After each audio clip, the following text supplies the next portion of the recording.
नमस्कार, स्वागत है आपका एफएम न्यूज देख रहे हैं आप और मैं हूं आपके साथ लता। बुलेटिन की शुरुआत करेंगे इस वक्त की अहम खबर के साथ। उज्बेकिस्तान के समरकंद में एससीओ शिखर सम्मेलन के दौरान प्रधानमंत्री नरेंद्र मोदी और रूसी राष्ट्रपति व्लादिमीर पुतिन के बीच द्विपक्षीय बैठक हुई।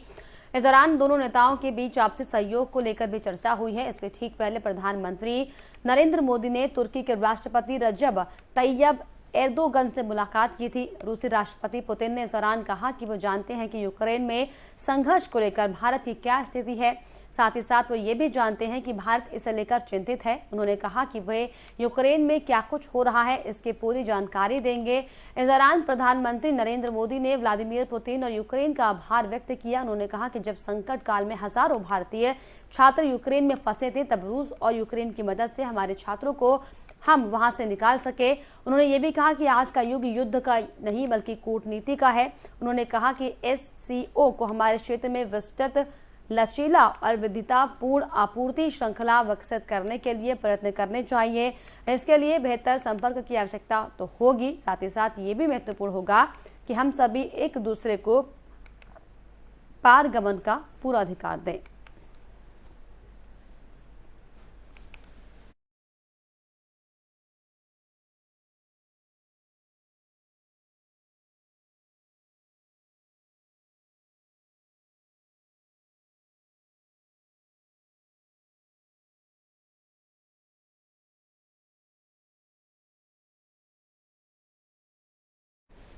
वहीं इसके पहले उज्बेकिस्तान के समरकंद में संघाई सहयोग संगठन शिखर में पीएम मोदी ने रूस के राष्ट्रपति व्लादिमीर पुतिन और चीन के राष्ट्रपति शी जिनपिंग समेत एससीओ के अन्य सदस्य देशों के नेताओं के साथ सम्मेलन में हिस्सा लिया। इस सम्मेलन में क्षेत्रीय सुरक्षा चुनौतियों, व्यापार और ऊर्जा आपूर्ति को बढ़ावा और सहयोग देने समेत कई दूसरे मसलों पर चर्चा हो रही है। पीएम मोदी ने कहा कि मुझे खुशी है कि दुनिया की सबसे बड़ी अर्थव्यवस्थाओं में से भारतीय अर्थव्यवस्था तेजी से बढ़ती अर्थव्यवस्थाओं में से एक है। आइए आपको सुनवाते हैं कि एससीओ समिट में पीएम मोदी की बड़ी बातें क्या थी।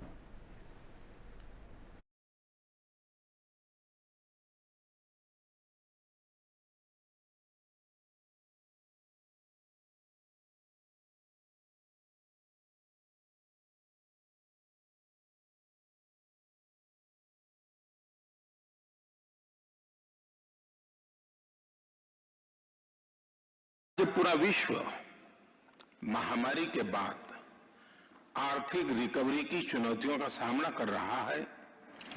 एससीओ की भूमिका बहुत महत्वपूर्ण है। एससीओ के सदस्य देश वैश्विक जीडीपी में लगभग 30% का योगदान देते हैं और विश्व की 40% जनसंख्या भी एससीओ देशों में निवास करती है। भारत एससीओ सदस्यों के बीच अधिक सहयोग और आपसी विश्वास का समर्थन करता है। महामारी और यूक्रेन के संकट से ग्लोबल सप्लाई चेन्स में कई बाधाएं उत्पन्न हुई, जिसके कारण पूरा विश्व अभूतपूर्व ऊर्जा एवं खाद्य संकट का सामना कर रहा है। एससीओ को हमारे क्षेत्र में विश्वस्त, रेजिलिएंट और डाइवर्सिफाइड सप्लाई चेन्स विकसित करने के लिए प्रयत्न करने चाहिए। इसके लिए बेहतर कनेक्टिविटी की आवश्यकता तो होगी ही, साथ ही यह भी महत्वपूर्ण होगा कि हम सभी एक दूसरे को ट्रांजिट का पूरा अधिकार दें। भारत का युवा और प्रतिभाशाली वर्कफोर्स को मैं स्वाभाविक रूप से कॉम्पिटिटिव बनाता है। इस वर्ष भारत की अर्थव्यवस्था में 7.5% वृद्धि की आशा है, जो विश्व की बड़ी इकोनॉमीज में सबसे अधिक होगी। हमारे पीपल सेंट्रिक डेवलपमेंट मॉडल में टेक्नोलॉजी के उचित उपयोग पर भी बहुत फोकस दिया जा रहा है। हम प्रत्येक सेक्टर में इनोवेशन का समर्थन कर रहे हैं। आज भारत में 70,000 से अधिक स्टार्टअप्स हैं, जिनमें से 100 से अधिक यूनिकॉर्न है। विश्व आज एक और बड़ी चुनौती का सामना कर रहा है और यह है हमारे नागरिकों की खाद्य सुरक्षा सुनिश्चित करना। इस समस्या का एक संभावित समाधान है मिलेट्स की खेती और उपभोग को बढ़ावा देना। मिलेट्स एक ऐसा सुपरफूड है जो न सिर्फ एससीओ देशों में बल्कि विश्व के कई भागों में हजारों सालों से उगाया जा रहा है और खाद्य संकट से निपटने के लिए एक पारंपरिक, पोषक और कम लागत वाला विकल्प है। बिहार की बेगूसराय को दहलाने वाले चारों साइको शूटर्स को गिरफ्तार कर लिया गया है। सभी साइको शूटर्स बेगूसराय के ही रहने वाले हैं। शुक्रवार को बेगूसराय के एसपी योगेंद्र यादव ने प्रेस कॉन्फ्रेंस कर इस पूरे गोलीकांड का पर्दाफाश किया। 4 साइको शूटर्स ने पुलिस की पूछताछ में चौंकाने वाले खुलासे हुए। इस घटना के पीछे अपराधियों का मकसद दरअसल दहशत फैलाना था। चुनचुन कुमार, सुमित कुमार, केशव उर्फ नागा, युवराज को गिरफ्तार किया गया है। घटना के दौरान इस्तेमाल किए गए 4 मोबाइल मिले हैं। 2 बाइक पर 4 लोग थे। 2 देसी पिस्तौल का उपयोग किया गया है, जिसका 22 जगह से सीसीटीवी फुटेज को भी लिया गया है। युवराज को पहले गिरफ्तार किया गया था और उसके बाद उससे पूछताछ में अन्य का नाम भी सामने आया, जिसके बाद दोनों बाइक जब्त की गई हैं। चारों पर कई मामले दर्ज है। केशव उर्फ नागा रांची भाग रहा था, वहीं जमुई के झांझा से उसको गिरफ्तार किया गया है।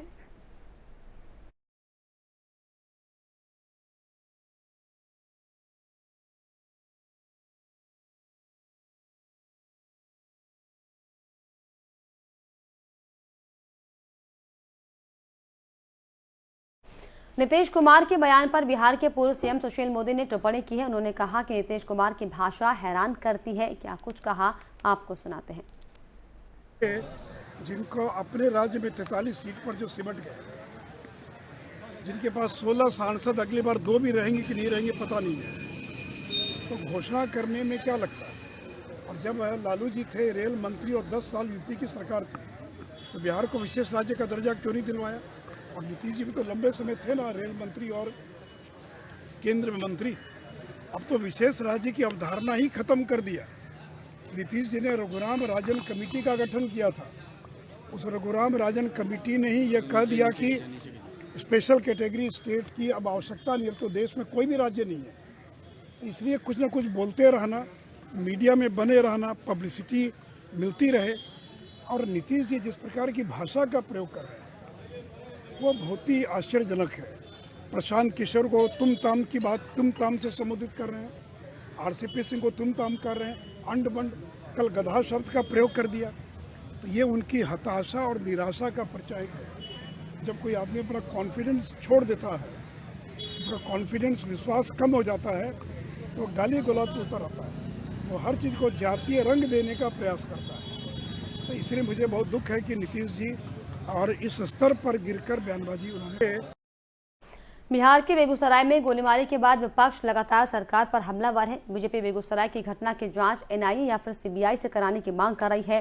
वहीं बीजेपी की मांग पर बिहार के मुख्यमंत्री नीतीश कुमार ने प्रतिक्रिया दी। उन्होंने कहा कि जहां की घटना है वहां की पुलिस को जांच करनी चाहिए। वे जांच कर ही रहे हैं।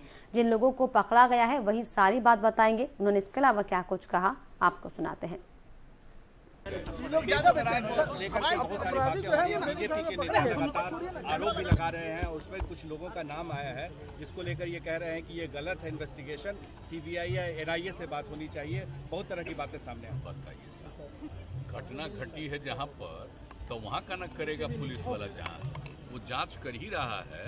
और जिन लोगों को भी वो उसको जो पता चला है और सारी बात से मालूम को अपना पकड़ा, और पूरी बात वही लोग बताएगा, पूरी जानकारी देगा। कौन क्या वो लोग बोलते हैं उसमें मतलब कोई मतलब देखिए ना, वो सब तो जान लीजिए, उन लोगों को कोई लेना देना नहीं है किसी चीज से।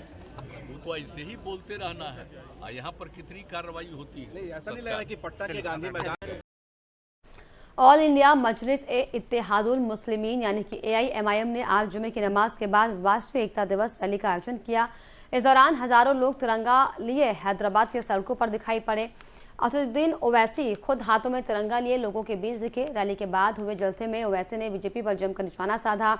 ओवैसी ने कहा कि जिन्होंने हैदराबाद की आज़ादी में पसीना भी नहीं बहाया वो इसे लिबरेशन डे मना रहे हैं और हम इसे इंटीग्रेशन डे मना रहे हैं। ओवैसी ने कहा कि निजाम की हुकूमत में चंद मुट्ठी भर जमींदार थे और वो लोकतांत्रिक हुकूमत नहीं थी। लिबरेशन डे बोलने वालों को मैं झूठा बोलता हूं। इस दौरान उन्होंने क्या कुछ कहा आपको सुनाते हैं।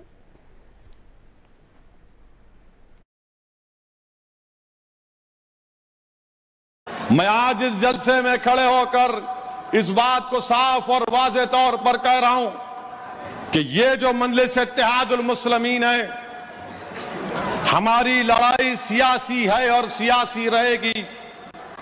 हमको उस वक्त भी अटूट भरोसा था भारत के आईन पर, संविधान पर, और आज भी है और कल भी रहेगा।